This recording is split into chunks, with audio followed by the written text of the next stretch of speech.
अवकाळी पावसाच्या नुकसानीनंतर आता धुळे कृषी उत्पन्न बाजार समितीमध्ये मोठ्या प्रमाणात आता मक्याची आवक झालेली आहे। यंदा कपाशीच्या पाठोपाठ मक्याची सर्वाधिक पेरणी झाली होती आणि आता मक्याचं उत्पादन वाढल्यामुळे या ठिकाणी आपण जर बघितलं तर धुळे कृषी उत्पन्न बाजार समितीमध्ये अशा पद्धतीचे ट्रॅक्टर आलेले आहेत आणि आता लिलाव सुरू झालेला आहे आणि आता या मक्याची आता लिलाव प्रक्रिया सुरू झालेली आहे। मात्र मक्याला 1000 रुपयापासून जवळपास 1840 रुपयापर्यंतच फक्त भाव भेटत आहे। त्यामुळे शेतकऱ्यांनी नाराजी व्यक्त केली आहे। आपल्यासोबत काही शेतकरी आहेत, त्यांच्याशी आपण बातचीत करणार। काय सांगाल, काय नेमका भाव भेटतोय, काय परिस्थिती? माझ्या पद्धतीने मी एक सांगतो, शेतकरी आलेले आहे, भरपूर ट्रॅक्टर इथं आलेले आहेत की त्यांना 1000 पासून तर 1800 पर्यंत भाव मिळाला।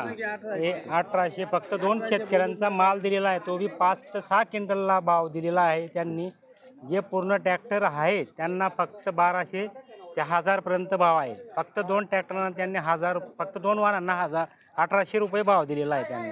तो आपल्याला नेमका हा भाव परवडतो का, काय नेमकी? आम्हाला हा भाव तर परवडतच नाही। आमचा शेतीचा खर्च दुनियाचा आहे।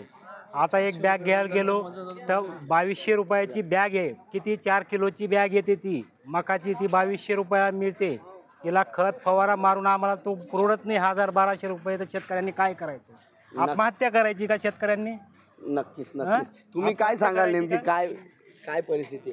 आज रोजी कृषी उत्पन्न बाजार समिती धुळे येथे बऱ्याच शेतकरी बांधवांनी आज मका विक्रीसाठी या ट्रॅक्टरे भरून आणलेली होती।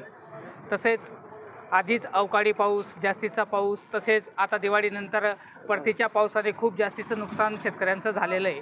तसेच आता इथे मार्केटमध्ये खूप शेतकऱ्यांची पिळवणूकसुद्धा सुरू आहे। काही ट्रॅक्टर चांगला माल असूनही 1000, 1100, 1200चा भाव देऊन मोकळं करतायत। एखाद्या ट्रॅक्टरला 1700-1800 रुपये भाव देऊन मोकळं करतात।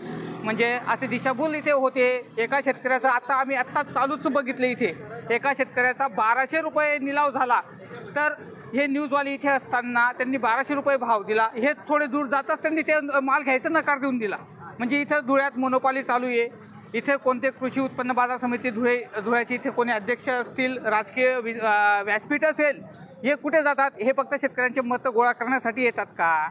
इथे ॲक्च्युअल कंडिशनमध्ये येऊन बघा इथे शेतकऱ्यांचे काय हाल चालू आहे। ह्या निसर्गाने तर शेतकऱ्याला मारलंच आहे, आता सरकारसुद्धा मारायचा विचार करत आहे शेतकऱ्यांना। आता काही दिवसात तुम्ही बघणार इथे असंख्य शेतकरी महाराष्ट्रात, धुळ्यातच नव्हे तर महाराष्ट्रात फाशी घेण्याच्या मार्गावर आहेत। याच सरकारकडून आम्हाला एकच अपेक्षा आहे, कमीत कमी जे माल आलेला आहे त्याला तर सरकारने भाव द्यावा, योग्य तो निर्णय त्यांना द्यावा, न्याय द्यावा शेतकऱ्यांना, हेच सांगतो। नक्कीच या ठिकाणी जर बघितलं तर मोठ्या प्रमाणावर मका आल्यानंतर व्यापाऱ्यांकडून अक्षरशः लूट चालल्याची भावना या ठिकाणी शेतकऱ्यांनी व्यक्त केलेली आहे। कुणीतरी किमान लक्ष घालावं आणि या मक्याला चांगला भाव द्यावा अशी माफक अपेक्षा या ठिकाणच्या शेतकऱ्यांनी व्यक्त केलेली आहे। मनीष मासोळे, TV9 मराठी, धुळे।